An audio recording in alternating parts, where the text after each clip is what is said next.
नमस्कार। देखिए, दो सवाल हैं, तो मैं आपको बता दूं, ऐसा कोई बच्चा हो शायद जिसको ये सवाल पता ना हो, और ये सवाल मेरे हिसाब से 90% बच्चों को आता हो। और सेम उसी टाइप के सवाल है। ये देखिए, ये जो संख्याएं हैं ये बार बार अनंत तक जा रही हैं, और ये जो संख्याएं हैं ये अनंत तक नहीं जा रही हैं। इन दोनों में अंतर है, इन दोनों में अंतर है सवालों में। देखिए, इसका उत्तर तो आपको पता ही है कि जो संख्या अंडर रूट के अंदर, फिर अंडर रूट के अंदर, फिर अंडर रूट के अंदर बार बार अनंत तक जाए, तो उसका उत्तर वही होता है जो उसके अंदर होता है। तो इसका जो आंसर होगा वो मैं आपको बता देता हूं कि जो इसके अंदर लिखा है वही इसका आंसर होगा। कितना? 5। लेकिन इसका आंसर 5 नहीं होगा। इसको कैसे लगाएंगे? क्योंकि ये तो बार बार अनंत तक जा नहीं रहा है। तो इसके लिए हमारे पास एक सीधा फॉर्मूला फंडा होता है। जो अंदर वैल्यू होती है, मान लेते हैं हम कोई वैल्यू a है, और फिर a है, और फिर a है, फिर a है, फिर a है, 4 बार है, मान n टाइम है। अब 4 बार ना मान के कितनी बार मान लेते हैं हम लोग? n बार है। कितनी बार है? n बार है। 1 बार, 2 बार, n बार तक है। कितनी बार है? n बार। तो इसके लिए जो फॉर्मूला बनेगा वो बनेगा a 2 की पावर n माइनस 1 अपॉन 2 की पावर n। ये वाला फॉर्मूला इसके लिए बनेगा। देख लीजिए, ये इस फॉर्मूले से हम इस सवाल को आसानी से लगा सकते हैं। देखिए, a का मान क्या है? आप कहोगे 5 है।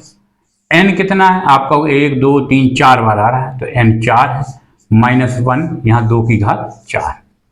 ठीक, इसको जब हल किया हम लोगों ने, तो हम लोग कहेंगे 2 की घात 4 का मान तो 16 होता है, माइनस 1, यहाँ पर 2 की घात 4 का मान 16। तो 5 की घात 16 में 1 गए तो कहेंगे 15/16। तो ये आंसर आपका प्राप्त हो गया।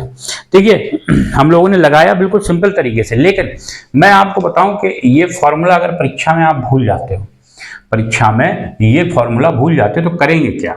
तो मैं आपको बता देता हूं सिंपल सा तरीका। अगर परीक्षा में आप ये फॉर्मूला भूल जाते हो, सिर्फ 2 को याद रखो। किसको याद रखो? 2 को, कि ये जो है ये संख्या 5 है, इसके ऊपर 2 चढ़ाना है, और 2 के ऊपर क्या चढ़ाना है कि ये संख्या कितनी बार आई है। तो आप कहोगे ये 4 बार आई है। ठीक, इसके बाद माइनस 1 और यहां पर 2 की घात 4। देखिए, बन गया फॉर्मूला।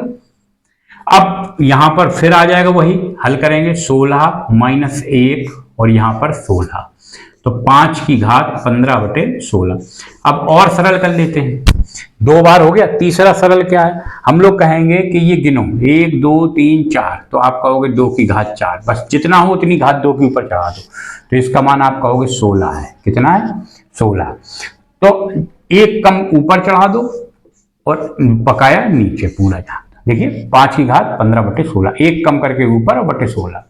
इससे सरल कुछ नहीं हो सकता। ये याद रखो, 1 2 3 4 है, 2 के ऊपर 4 चढ़ा है, 4 का मान 16, 5 के ऊपर एक ऊपर कम करके नीचे बटे 16, तो सीधे सीधे उत्तर आ जाएगा। तो 3 प्रकार से आप इसको लगा सकते हैं।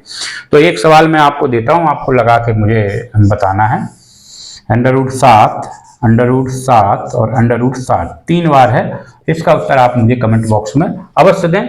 तो आशा करता हूं कि आप इसका उत्तर जरूर देंगे। ठीक, धन्यवाद।